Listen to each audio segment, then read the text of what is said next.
You feel exhausted when spiritual teachers tell you to just let go. You think there's something wrong with you because you can't seem to transcend your ego, no matter how many times you hear that it's an illusion. There isn't. Because here's what nobody tells you.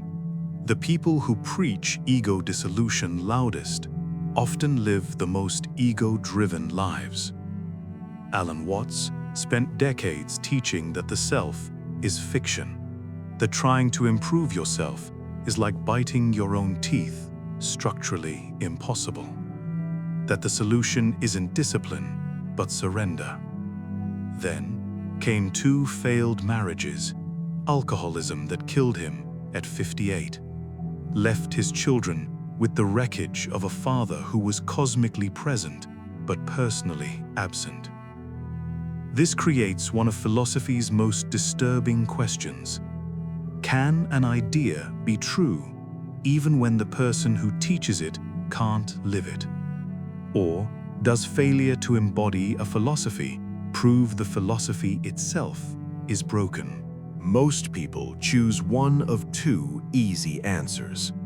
Either Watts was a hypocrite who failed to live his own truth, or he was a sage whose personal struggles don't matter because truth exists independent of the messenger. Both miss what's actually happening. The paradox runs deeper than moral failure. It's structural, built into the very nature of what Watts was trying to say. His central claim, the ego, this feeling of being a separate I controlling your life, is a construction, a story the brain tells itself. And if it's just a story, then trying to improve yourself is absurd. You're trying to fix a character in a movie. The logical conclusion he reached: stop trying to control yourself. Stop trying to not be selfish. Accept what arises. He wrote, "I am aware of the futility of myself trying not to be selfish." Notice the structure of that sentence, myself trying, already assuming the thing he claims doesn't exist. But here's what gets strange. Watts lived as if there were only one level of reality, the ultimate truth, where nothing is separate and no one exists to be responsible. He treated philosophical insight as if it erased practical consequence. If you truly believe there's no you, no stable self beneath the thoughts and sensations, then several things follow logically. There's no you to have discipline, no you to be responsible for consequences, no you to change destructive patterns. But Watts still caused real damage to real people. His wives didn't experience philosophical abstractions. They experienced a man who couldn't stop drinking. His children didn't need cosmic consciousness. They needed a father who showed up. The insight might be true in some absolute sense, but in the everyday world where people suffer, eat, love, break, that truth didn't prevent harm. So the question sharpens. Can a philosophy be technically correct while being practically impossible to live? The difference matters because one points to personal failure, the other points to a gap in the philosophy itself. If you've thought about this, and if you're still watching, you've probably tried to resolve it. Most people land somewhere between a few answers. Each reveals something different. The first answer is easiest. Watts was right, but he lacked the strength to live it. The philosophy works, but Watts wasn't disciplined enough to follow through. He preached water, but drank wine. But this assumes living without an ego is possible if you're just strong enough. Like saying quantum physics is correct, but you're too weak to exist in superposition. It's not a question of moral strength. It's that human beings can't exist in superposition.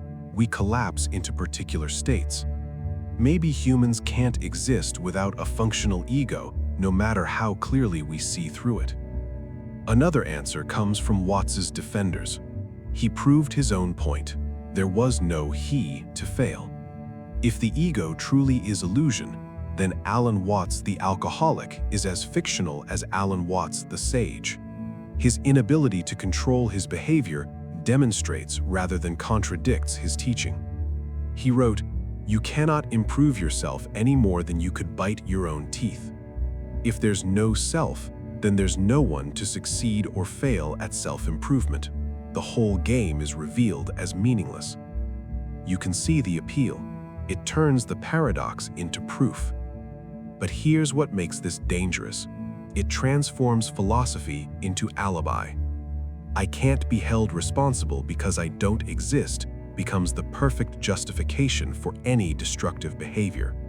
Take this to its conclusion and nobody is responsible for anything, because there's no anybody to be responsible.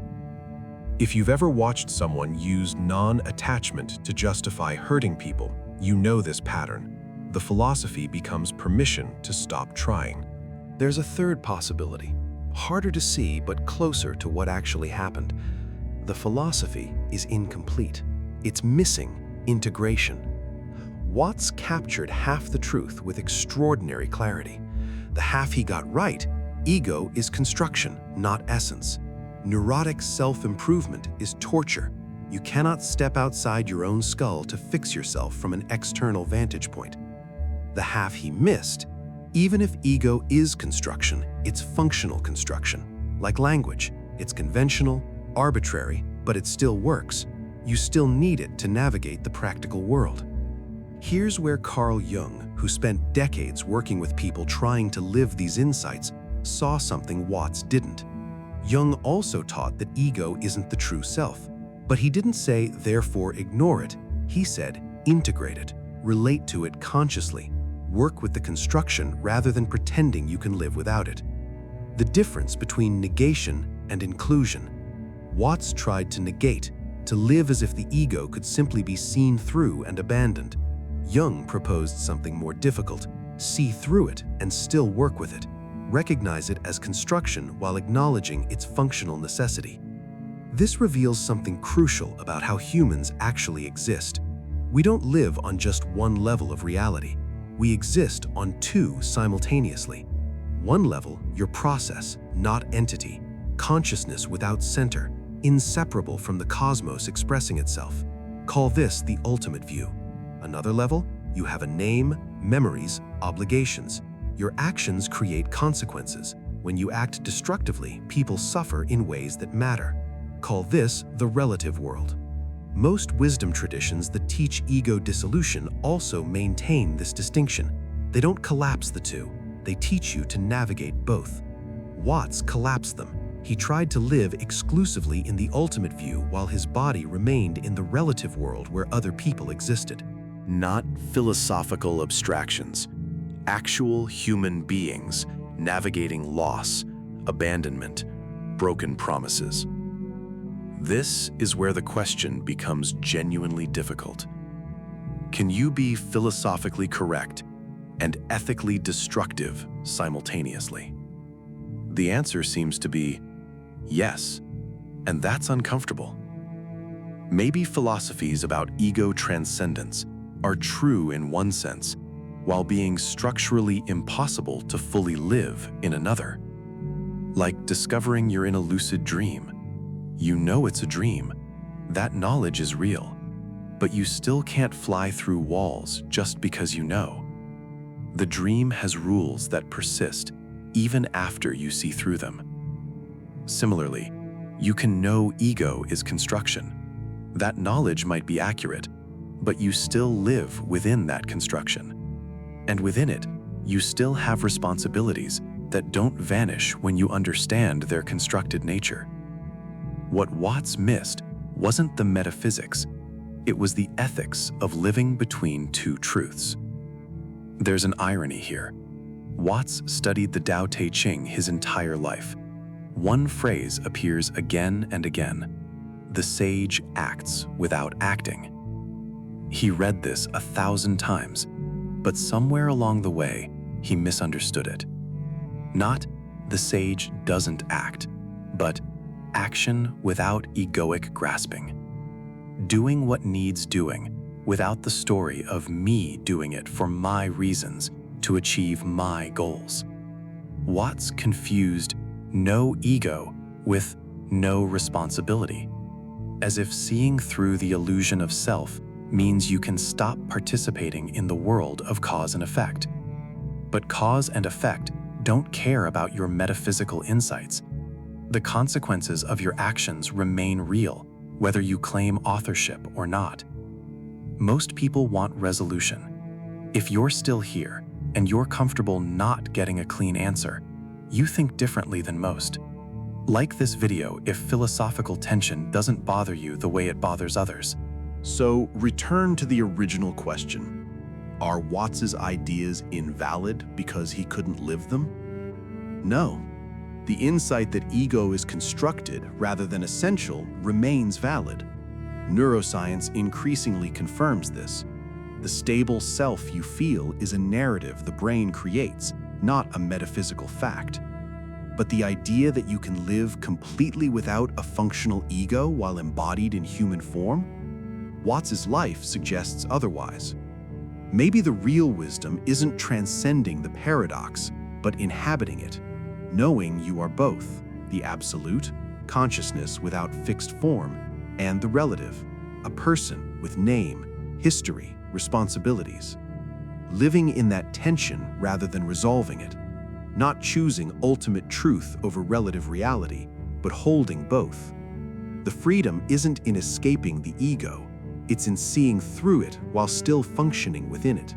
Like knowing a film is projected light, but still letting yourself feel the story. What does that look like? Not using philosophy as excuse, not pretending responsibilities disappear when you understand they're constructed. Meeting people in the world where they actually exist, the relative plane where your actions have weight. The question isn't whether you can dissolve the self, it's whether you can live ethically within the self you can't help but be. And that question remains open, as it should.